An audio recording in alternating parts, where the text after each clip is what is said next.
Welcome back, my friends. I am Brian. You are Chords and Notes Nation, and you have been invited into my living room to have a seat. We are going to watch a kind of a history knowledge video. Don't want to say it's a documentary per se, but it kind of falls in that category. We're going to be looking at the history of Indonesia in 12 minutes. This is from the Knowledgia YouTube channel. I will link this source video at the end of my video, so if you want to go straight to it, if you miss anything, you want to watch the original, that sort of thing. I decided I wanted to start. I've been meaning to do this for a while, and I have dabbled a little bit with documentaries, especially about Indonesia.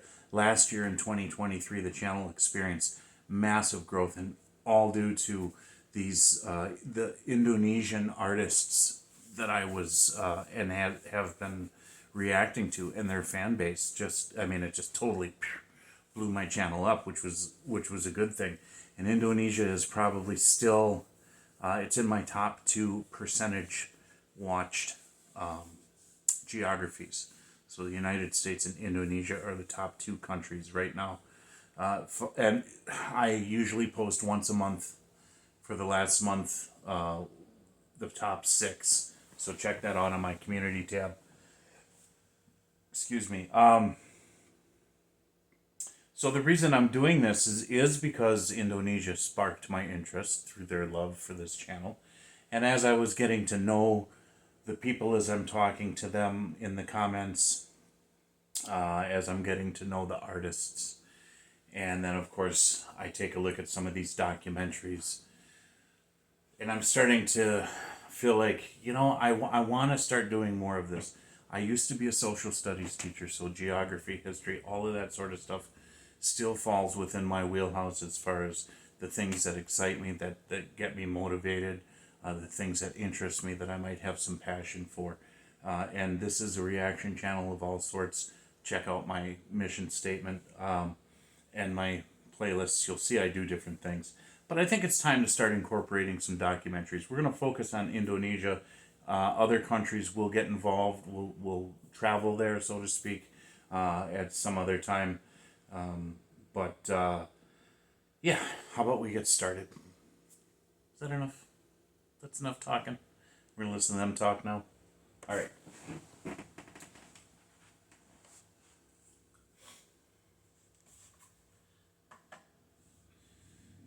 Tammy Baldwin voted 32 times to strengthen our border. 32 times to increase border patrols. Tammy... Sorry for this political jibber-jabber, folks.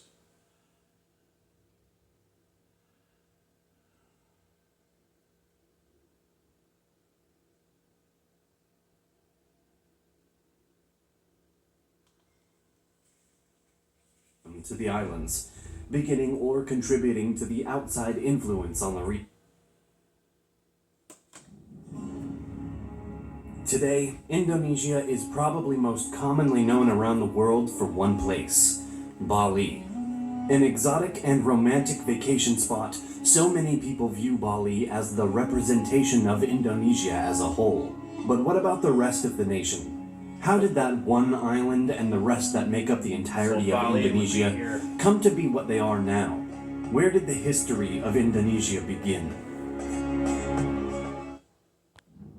Here we go. Like its neighbor of Malaysia, Indonesia can trace its first signs of modern human life all the way back to about 40,000 years ago. Although there is also archaeological evidence suggesting that 40,000 years may be an underestimate, and other ancestors of today's humans may have been present in the region as long as 1.9 million years ago. Either way, the earliest reliable evidence of a sophisticated civilization in current-day Indonesia dates back to only about 400 BC. With the discoveries of Indian trade goods in the region and inscriptions found in West Java and eastern Kalimantan, it is also believed that trade with China would have been concurrent with the trade between the Indonesian archipelago and India. Commerce with these particular foreign nations would have also brought the religions of Buddhism and Hinduism to the islands, beginning or contributing to the outside influence on the region.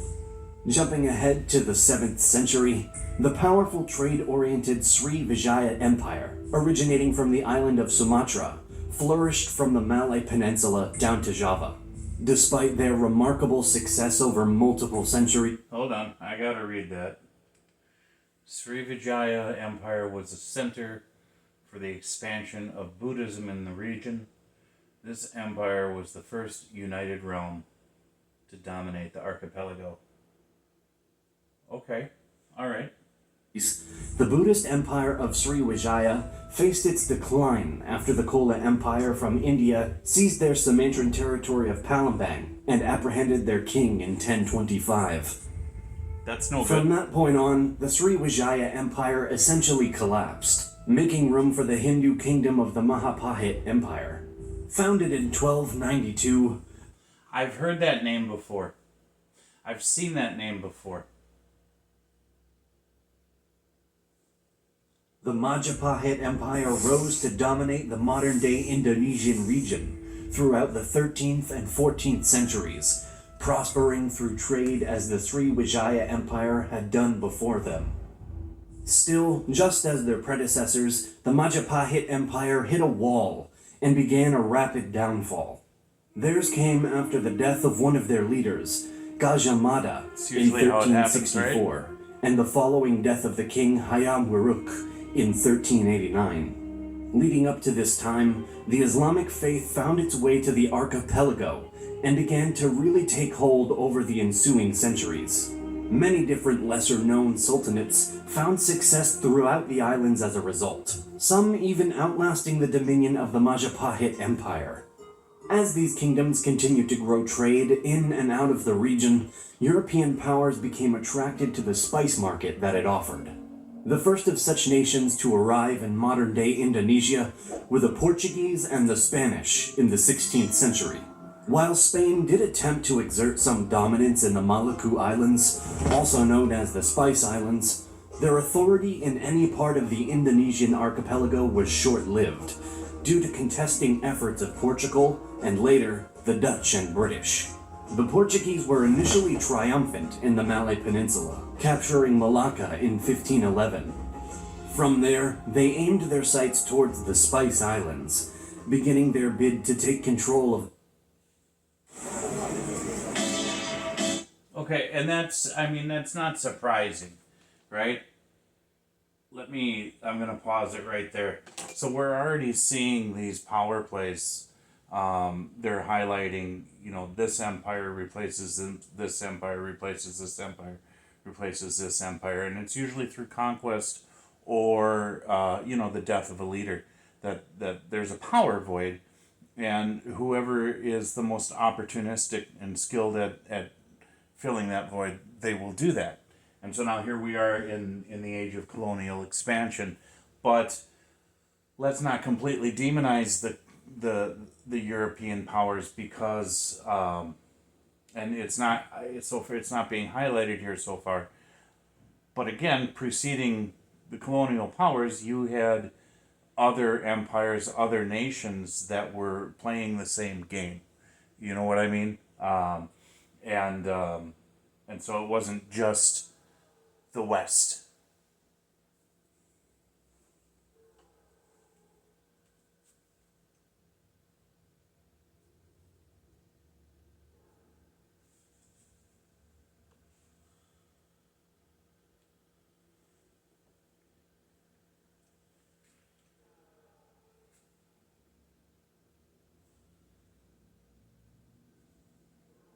To take 1512. While they had some levels of success, they were fairly quickly pushed out through the arrival of the Dutch by the 17th century. In terms of the colonial powers, the Dutch were surely the most prominent intruder into the Indonesian islands.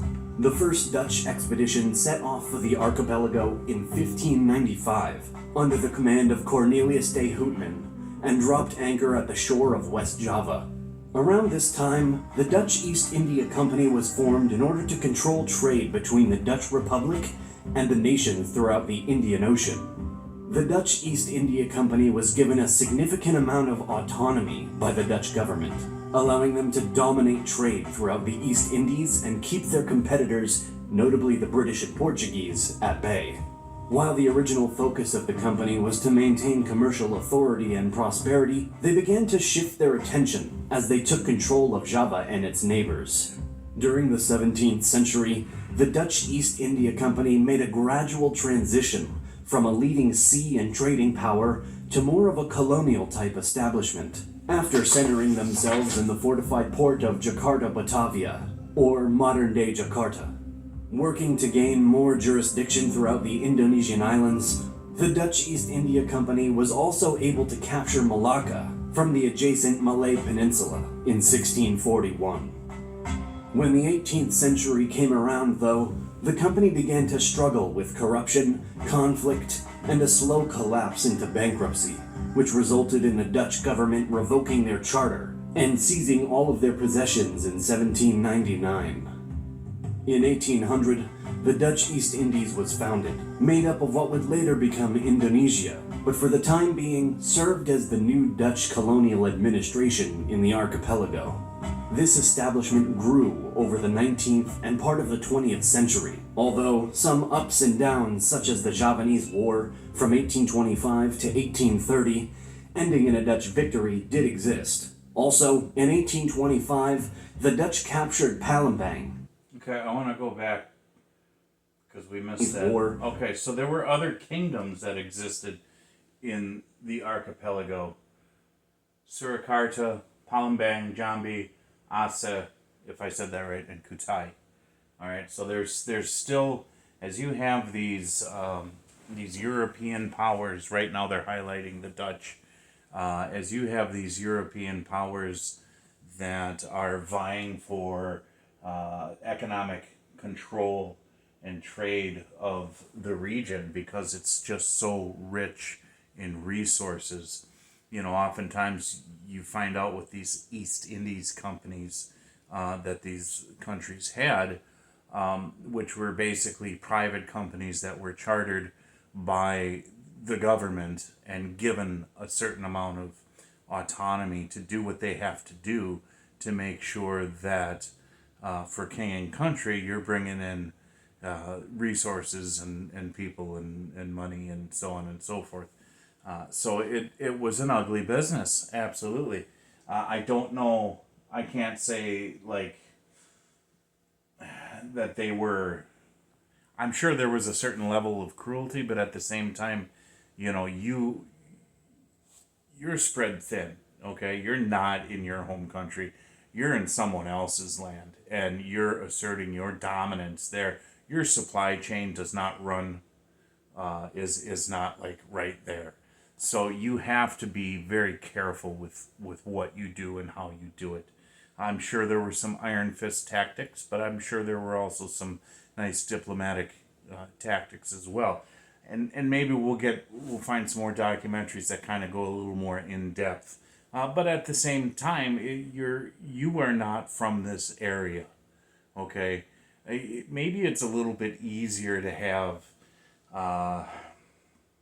if you are going to be conquered in a way, you know, whether it be militaristically, economically, whatever the case may be, at least if it's from people that live there that share some sort of common background, that might be a little more tolerable than, you know, these people that come from, don't even look like you, don't even have the same cultural references as you.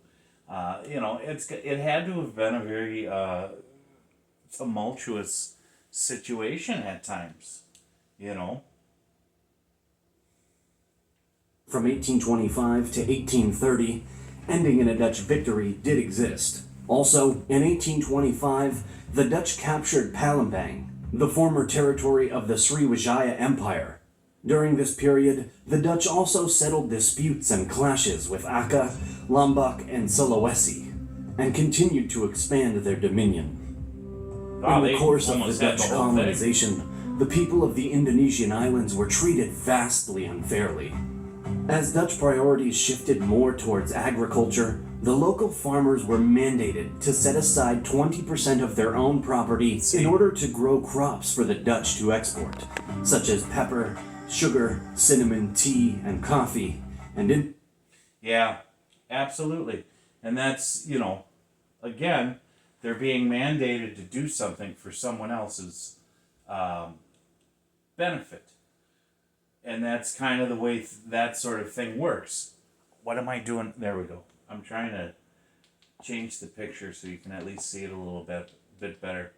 I'm pausing it right here because I like this painting here. I don't know what this painting is, but when I used to teach history classes, we used to take a look at artwork, and we used to try to interpret the artwork, especially primary source artwork, that would give us a window into what's going on in a time that we don't exist in, right? Obviously, you're looking at it through the lens of the artist who created it, and this is probably something I'll do at some point with my channel, is start looking at this type of stuff. I may start another channel for that. But I find this is a beautiful painting. But you see all of the Dutch military there, and a handful of Indonesians here who could be maybe the aristocrats. And then you have these people here who are begging and pleading with her in particular. So something must be going on, and they're trying to communicate with this lady who is of some importance, who is probably the liaison between the Dutch and her people. Ago. By the 1870s, the colony moved to a free market system and began to form private plantations, although an illegal immigrant with multiple DUI. Sorry about this, folks. I don't have. I will probably have to purchase an upgrade in my YouTube account so we can skip these ads. I apologize.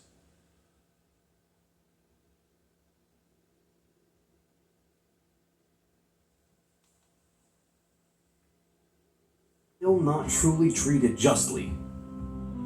Finally, at the very start of the 20th century, the Dutch installed a new system in order to promote the welfare of the archipelago's locals, known simply as the ethical policy.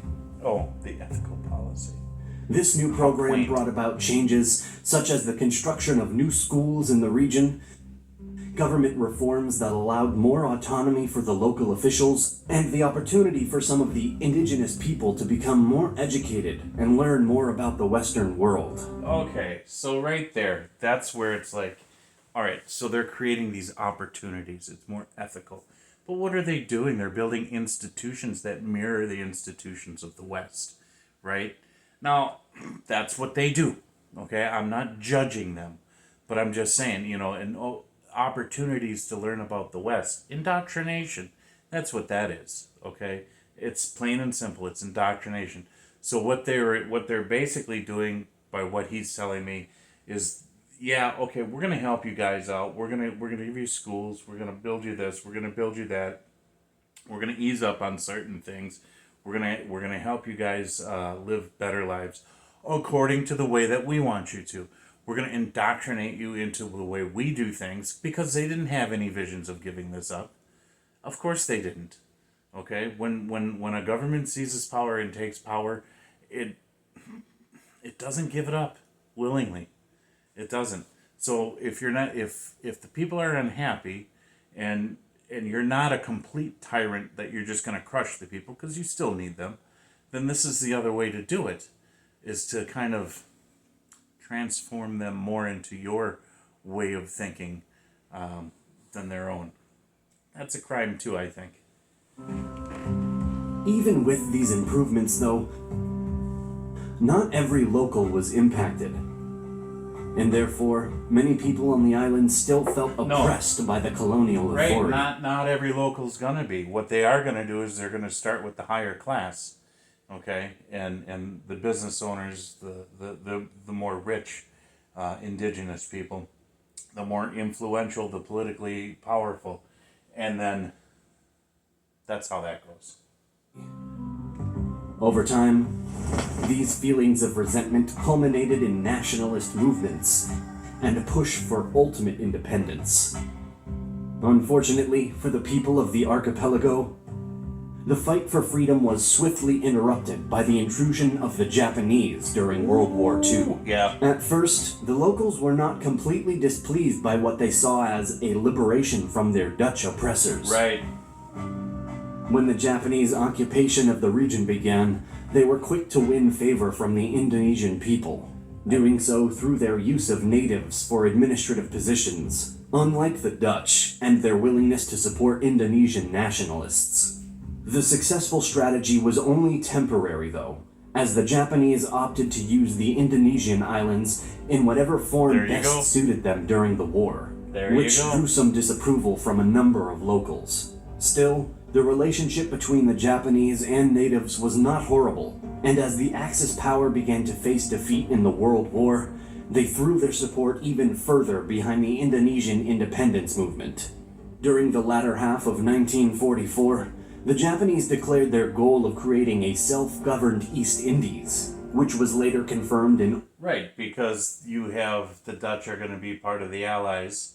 You know, they're the enemies of the Axis powers. If Japan knew that it was dying, then it would at least want to do the best it can to remove the influence of the Dutch as far away from their shores as possible. August of 1945, when Terauchi Hisaichi, commander of Japan's Southern Expeditionary Army Group, summoned Muhammad Hatta and Sukarno, two Indonesian independence movement leaders, and informed them that Japan intended to make an immediate transfer of independence. The two nationalist men announced Indonesia's independence, declaring it an independent republic. Once word was out of the Japanese surrender to the Allied forces on August 17, 1945. The proclamation of an independent republic was not quite so simple, though, and sparked a series of clashes between the Indonesians and the colonizing forces of both the British and Dutch. The British were less compelled to fight back, eventually withdrawing as the Dutch stepped in to try and retake the... Yeah, and I mean, whatever British influence was in the area, they had suffered some big blows during World War II, so their resources are going to be thin. They're tired of fighting. And this is the era where you start to see the end of the colonialism. Their former possession. After repeated failures, unsuccessful police actions, and growing condemnation from the far west, such as the U.S., at long last, in the final weeks of 1949, the Dutch recognized Indonesia. The following years marked a time of political and constitutional development, accompanied by agricultural and economic ups and downs as well. Beginning first as a parliamentary democracy, subsequently following what then-President Sukarno called a guided democracy, started in February of 1957. The republic then fell into the hands of a dictator, former General Suharto, in 1966, before finally returning to a democracy as of 1999. Today, Indonesia is still growing and developing as an independent nation, and an overall population of roughly 273.5 million people in 2020. The Republic of Indonesia is now led by their seventh president, President Joko Widodo of the PDIP, or Indonesian Democratic Party of Struggle.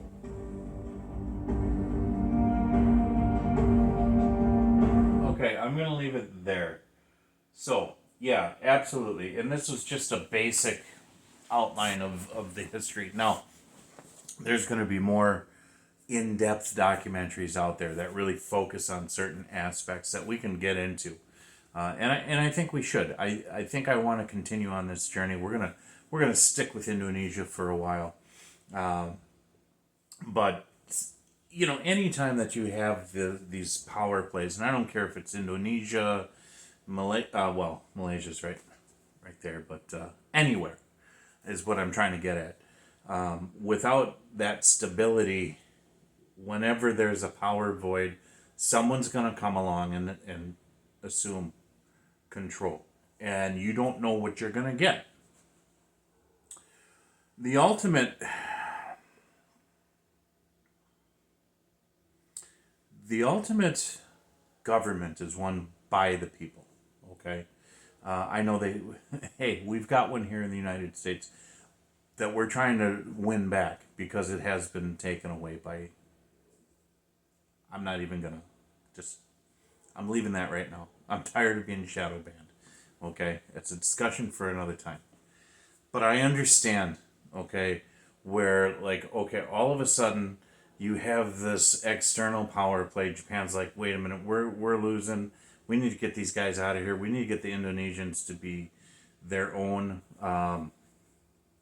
people free, because we was it more for concern and love for the Indonesian people, or was it more like we just need the West as far away as possible? Maybe a little bit of both. I don't know. I'm thinking more on the political side. Get your enemies as far as possible away from you. And then, of course, as we see, there's different types of leaders that start to assume the mantle of control in Indonesia, and it's still developing as we go on. So you guys, my friends from Indonesia, you let me know how accurate this, and this is basic. You guys are going to want to tell me so much more, but this is just a basic outline of a timeline of what happened. Yeah, there's a rabbit hole waiting to be explored. So we're gonna do this. We're gonna do this. I have to think on how I want to do it. I got to find the right documentaries. But there you have it. And as far I know, there's gonna be some of you from other countries who are like, do ours next. Do ours next. I think you need. We'll talk about that. I'll make a separate video on how I want to handle these documentaries. We'll talk about that. But okay, that's all I have. So it's a good start. Good start. God bless you guys. Jesus loves you. Thank you so much for tuning in. I will talk to you later.